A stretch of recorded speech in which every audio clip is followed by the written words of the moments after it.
Who made the bread for your sandwich? What about the cheese inside? And who picked your fruit? And where did the chocolate in your biscuit come from? Just how did all that delicious food get into your lunchbox? Take a tasty trip to farms, dairies and factories and find out.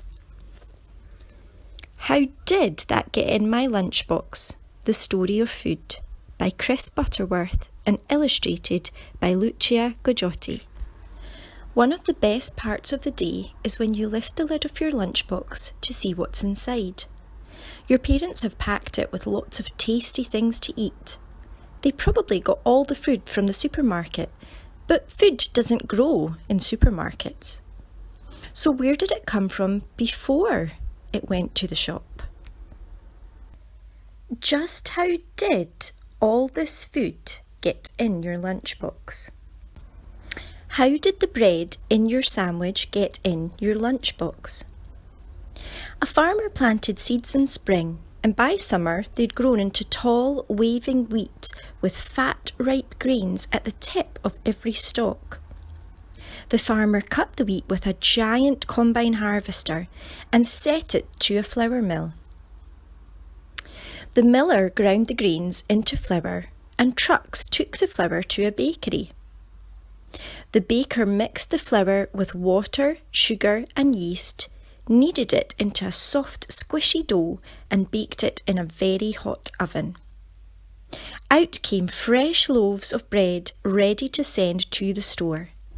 Take a bite of the bread in your sandwich. Crusty on the outside and soft in the middle.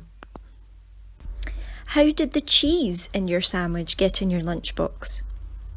Your cheese was once milk that came from a cow.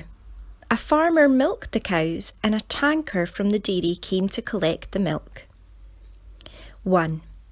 In the dairy, cheesemakers warmed up the milk. 2. And added bacteria to make it turn sour and thick.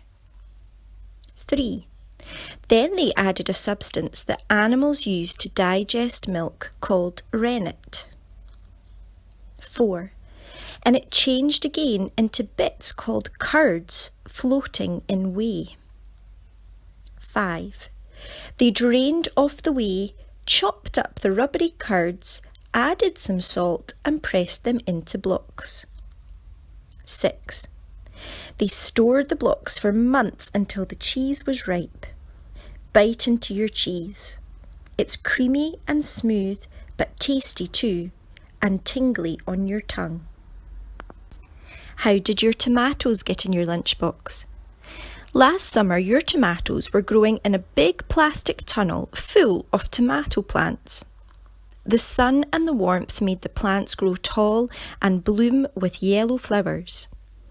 As each flower died, a tiny green tomato fruit began to grow from its middle.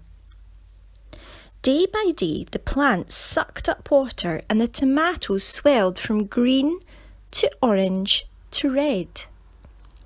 When bunches of ripe scarlet tomatoes dangled from the branches, the grower picked them. 1. Sorted them. 2. Packed them. And 3. Sent them to the store. Pop one in your mouth and squish the sweet sour juice out. How did your apple juice get in your lunchbox?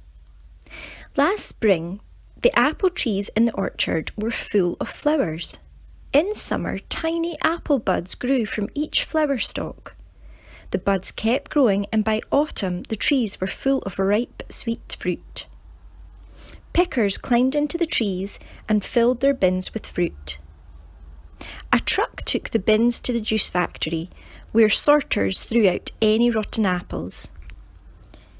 1. Then a machine washed the rest. 2. And mashed them in a milling machine, seeds, skins and all. 3. A huge press squeezed the mash till all its juice ran out. 4. A heater warmed up the juice to kill off any germs. 5. And poured it into cartons. Suck hard on your straw to taste the apple tang. How did your carrots get in your lunchbox? Last spring, your carrots were growing in a field on a vegetable farm. You wouldn't have seen any carrots then, just long rows of feathery leaves. As the leaves grew taller in the summer sun, each carrot root pushed deeper into the earth, soaking up water and turning orange. By late summer, they had swelled so much that the top of each carrot poked out of the earth, and pickers pulled them up. Then the carrots were washed and packed into trucks. Bite into your carrot. See just how sweet and crunchy it tastes. How did the chocolate chip in your biscuit get into your lunchbox? Biscuits are made from flour, sugar and butter, and this one's got chocolate chips in it. Chocolate starts off as a bean. Well, lots of beans, which grow in pods on a cocoa tree. The pods are picked from the tree, then they're cut open and the beans are scooped out. These beans are spread out and left to dry in the sun. The dried beans are taken to a factory, sometimes on the other side of the world. In the factory, they are 1. Roasted, 2. Ground into a thick, sticky paste, 3.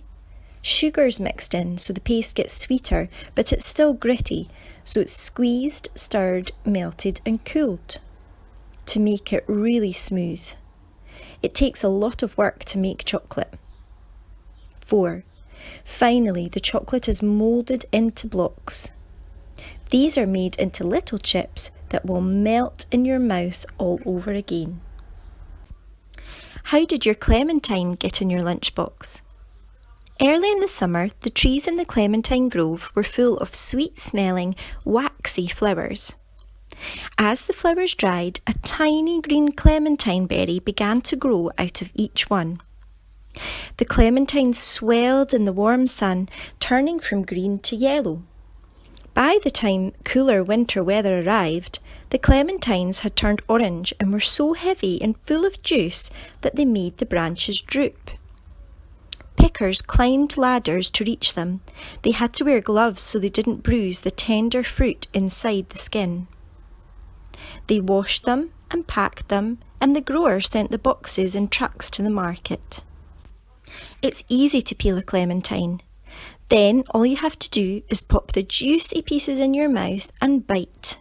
Most clementines are seedless. You've eaten it all, from the first bite of bread to the last piece of fruit. It came from fields and farms, from orchards, from groves and from dairies. So many people helped bring it to you. Farmers and bakers, cheese and chocolate makers, pickers, packers and truck drivers. And now it's all in your stomach, starting to do the job that food does, helping you grow taller and stronger and giving you get up and go. You need more than lunch to make you grow and keep you healthy. Every day you need to choose food from each of these sections on this plate. This is called the Eat Well plate. Most of your food should come from the fruits and vegetables and carbohydrate sections. So fruits and vegetables, your body needs lots of these to keep you healthy. And carbohydrates, things like bread and rice and pasta, these foods fill you up fast and give you the energy to keep going. These other foods are just as important as carbohydrates, fruits and vegetables, but your body doesn't quite need as much of them. Protein, things like fish, eggs and chicken. These are bodybuilders to help you grow those extra inches. Dairy, so things like yogurt and cheese and milk. These are bone builders, and they also help your teeth grow strong. And lastly, sugar. There's lots of stuff that you can eat for a treat, but just a little of these is enough. Food facts. Your body is made mostly of water, so you need at least 6 drinks a day to keep yourself topped up. Most of these drinks should be water. not fizzy juice, which has lots of sugar in it. Your body is growing all the time, even when you're asleep. So remember, don't skip breakfast. It gets your body through the day. Too much sitting around won't keep your body healthy. It doesn't matter whether you chase a ball, your dog, or your friends, but spend about an hour a day on the move. And lastly, it's good to eat 5 different kinds of fruits and vegetables every day. Why not try a new one this week?